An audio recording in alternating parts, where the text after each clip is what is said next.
What is so bad about 45 ACP? I have a lot of people that tell me that they don't like it, it sucks, it doesn't have enough capacity, 9mm is just as good, all of that. I personally never understood that, but today I'm going to do a test with some 45 ACP versus some 9mm with our Nosler ASP ammunition, assured stopping power ammunition.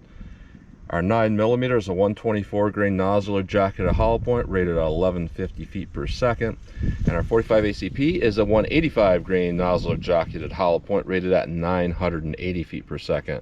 I'm going to use my 5-inch barrel Smith & Wesson M&P 9 2.0 to test the 9mm, and my Glock 41 in 45 auto to test the 45 auto. So our Smith & Wesson 9 has a 5-inch barrel, the Glock 41 has a 5.3-inch barrel. Capacity isn't significantly different between these, 17+1 versus 13+1, so very similar overall, I would say. I don't think 45 is a bad option, but we're going to run this through the chronograph, see what kind of velocity and accuracy we get at the same time. Then I'm going to do my 10% clear ballistic gel test. So I'm going to go into plain 10% clear ballistics to see what the best potential of those cartridges are. No rib simulation in there, no fabric in the way that can potentially clog a hollow point, and see how these will do with our best potential, see if we get hollow point expansion and all that.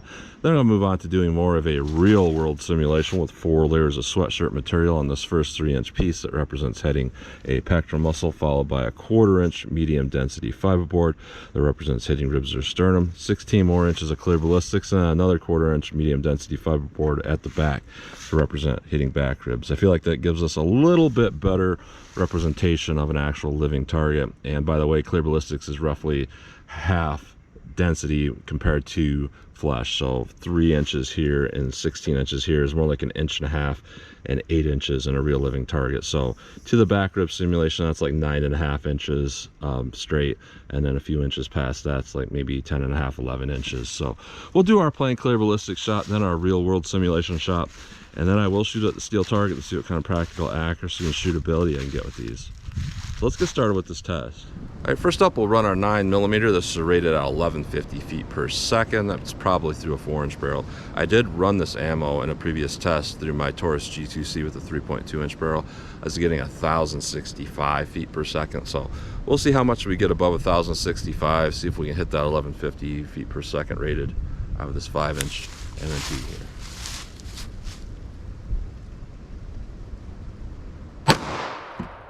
$11.49, $11.11, $11.29, $10.99, $10.95. So that's actually pretty surprising. I thought we would have easily went over the rated velocity of 1150 feet per second, but we did not. That's still adequate velocity though. So our 45 auto, this is rated at 980 feet per second. I have not tested it before in any other pistol. Let's see how close we get to 980 feet per second in my 5.3-inch Glock 41.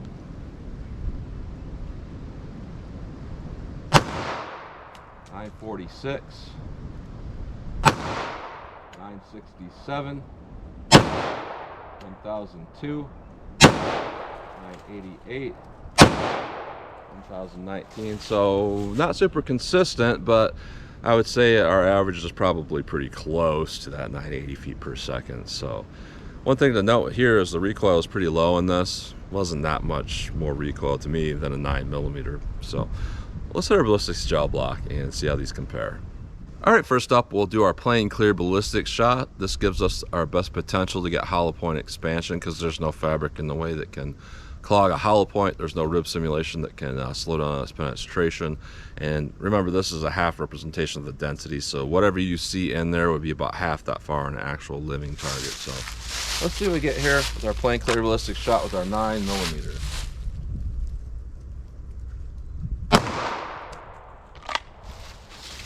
All right, let's hit that with our 45 ACP.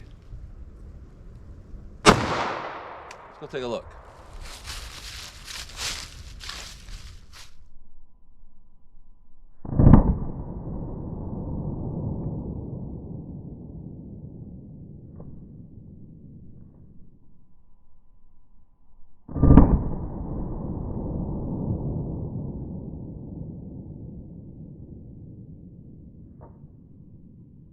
All right, so both of those look very similar, to be honest, with the amount of damage that we got going on in there. Our 9mm on the bottom, our 45 on top. Now our 45 does look like it expanded a bit bigger. And our 9mm went a little bit deeper. I'm gonna say very similar damage in there. Our 9mm went to 12.5 inches. Our 45 went a little bit shallow, about 11.5, but that's simply because this is clear ballistics. I actually like to see that because generally that means that they're going to perform more ideally in my real world simulation. So let's put in our rib simulation, put it on our fabric, and see how these compare in our real world simulation. All right, our real world simulation: 4 layers of sweatshirt material followed by 3 inches of clear ballistics to represent hitting a pectoral muscle, followed by a 1/4 inch medium density fiberboard that represents hitting ribs or sternum, 16 more inches of clear ballistics, then another 1/4 inch MDF at the back. And you also have to remember here that I'm shooting 2.5 inches to the right with these shots. A lot of times they'll go in front of that other channel that's behind it, and it'll make it look like it's going through the same channel when it's not. It's just that it's blocking the original channel. So 9mm real world simulation. Let's see what this does.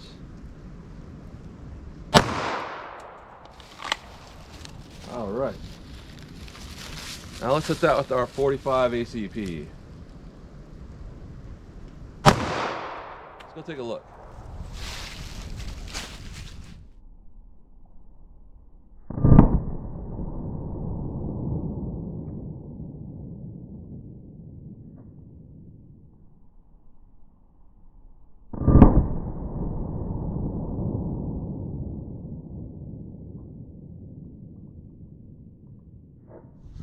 All right, so interesting. Not bad performance overall. Both of them seem to have got some level of expansion before hitting this, which is good, and that is a pretty normal hallmark of a Nosler bullet. If I'm gonna be honest here, first 3-inch piece has a little more damage with the 45, which is interesting. So both of these aren't too bad. Both of them expanded. Now the 45 did roll back in that channel, and generally I see that when a bullet is expanded to over 65/100ths of an inch. So it's possible that's what we got there, over 65/100ths of an inch expansion. But with our 9mm, we got a penetration of about, I'll give it 12 3/4. So that is very consistent with what we got with the plain gel shot. So that is very consistent performance. Now with our 45, you know, very similar looking damage, but definitely a larger bullet. We got about, I'll give it about 13.25 inches of penetration. So similar performance, to be honest there. It's just that the 45 did end up with a larger expansion, it looks like. And would that make a difference? Probably would. It probably would mean that's a little more effective than the 9mm. I can't say by a lot, but a little more effective. Now let's pull these out of the block. We'll take a close-up look at these bullets. I'm going to shoot a steel and see if there's a significant difference in my ability to hit the target with 9mm versus 45 auto. All right, so here's a close-up look at these bullets going through plain gel. Here's our 9mm and here's our 45 ACP, and they're performing pretty much like Nosler bullets perform. They do want to expand out quite a bit.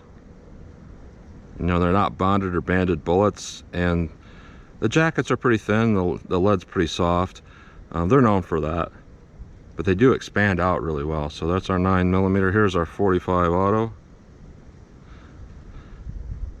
A little bit different looking type of expansion, because you still see the pedal shapes with the 45, but not so much with the 9mm. But pretty good performance overall. I'm going to say it's likely that our 9mm has a higher percentage of expansion out. Now when we go through our real world simulation here, 9mm, 45 ACP, I would say about the same level of scaling performance when you're talking, you know, going between one caliber to the other. So very consistent between both of these. Here's our 9mm. Looks like it wanted to kind of bend when it hit that rib simulation, but being such a soft bullet, it just kept moving along straight. So it's a good design overall. And here's our 45. I would say our 45 is a little more consistent going through our real world simulation because you have that extra bullet mass there. So you don't see like with the 9mm, it kind of bends. With the 45, it just stays very consistent. But I mean, for what you're getting, it's not a bad performing round out of a 5-inch barrel with both of these. I'll be curious if they're going to perform out of the short barrels. I am going to do a short barrel test with these, so I'll be curious to what we'll get with that. But through the 5-inch barrels, not bad. So that's a close-up look of those bullets. All right, 14 yards from the target, so I just want to get a sight picture and pop off these rounds as fast as I think I can realistically hit the target.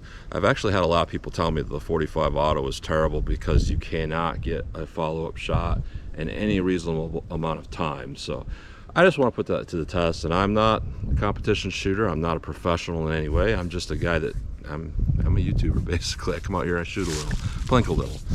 So my skills aren't that great, but let's see what I get here between the 9mm and the 45. 9mm.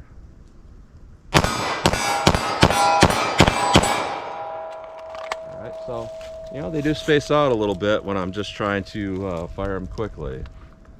45 auto. See how this does for me.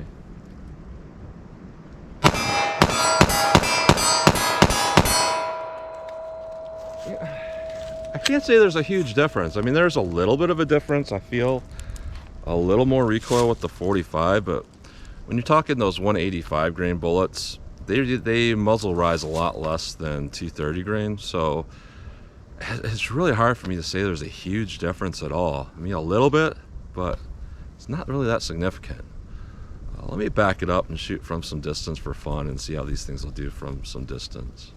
All right, 75 yards from the target. This is really just for fun. I often just get curious if there's a big difference between, you know, how they're going to hit the steel at distance, you know, because the 45 is a heavier bullet. It loses less percentage of its power at distance. So I get really curious if there's going to be a big difference there, or if there's a big difference in my ability to hit the target, if there's big differences in the shift of points of impact, all that. So just for fun here, 9mm.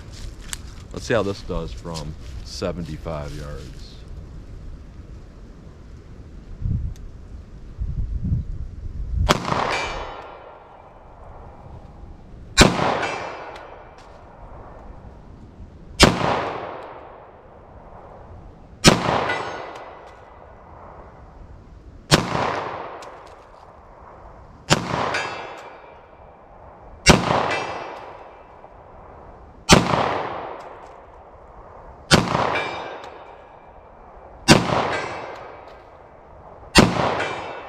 All right, not my best work. I will say that it is very difficult to see that target with the color it is with the background there. So that's part of it. It doesn't pop out very easily. And a couple of those shots, like I aimed lower and I did miss. So I think the point of impact is just a little bit higher from my sights with that. So 45 ACP. Let's see if there's a big difference with those.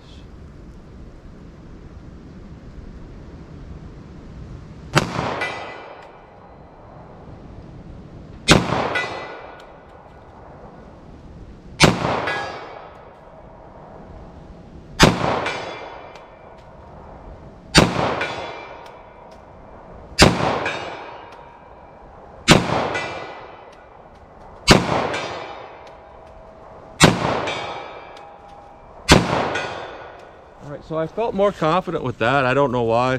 I mean, again, the recoil and the muzzle jump was just a little bit higher, but there's something about, I don't know if it's this gun, this trigger, or just the 45 in general, but it just feels like less can go wrong for some reason. I don't know why that is, but it just felt really good to me in my hand. As with the 9mm, it's kind of like, now at that distance, you know, the bullets shouldn't be wobbling or anything like that, especially a jacket at hollow point, so I don't think that's part of it, but you never know. It could be, you know, because when you go at that distance, there's a little bit of wind today, and a little bit of wind can change things a little bit. Probably not enough to make a difference, but I just felt more confident with that 45. So overall, you know, my original question is, well, why do people not like the 45? There's so many people that are averse to ever thinking about it. I actually think it's a pretty good option overall.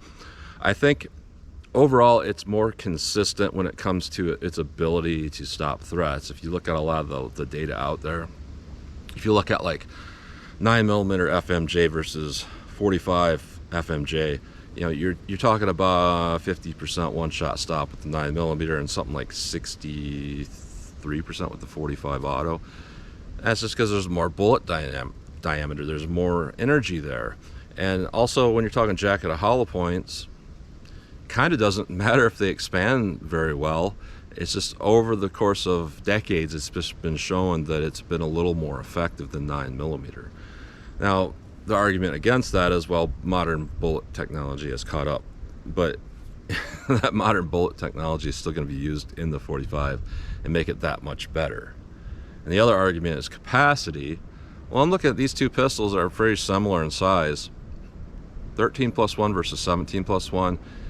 If you do your research, the average shots fired for self-defense for a civilian is 3. You know, I think it would be very hard to find a situation anywhere where it says, well, the person stopped the threat with, you know, 15 shots, and this other person had a Glock 21 or whatever. Well, they didn't stop the threat. If they would have had one more round, it would have been fine. Like, I don't think that exists. And I think the overall, the consistent performance of 45 is just a little bit better. But, like, again, this is silly stuff to talk about. You know, a lot of the same important things apply across the board. Shot placement and picking the right ammo, the right bullet, that actually tends to matter more than the actual caliber.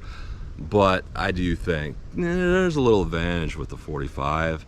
And with this test, I would say both performed pretty well. So interesting. That's what you get today. So as always, comment, share, and like. Thanks for watching.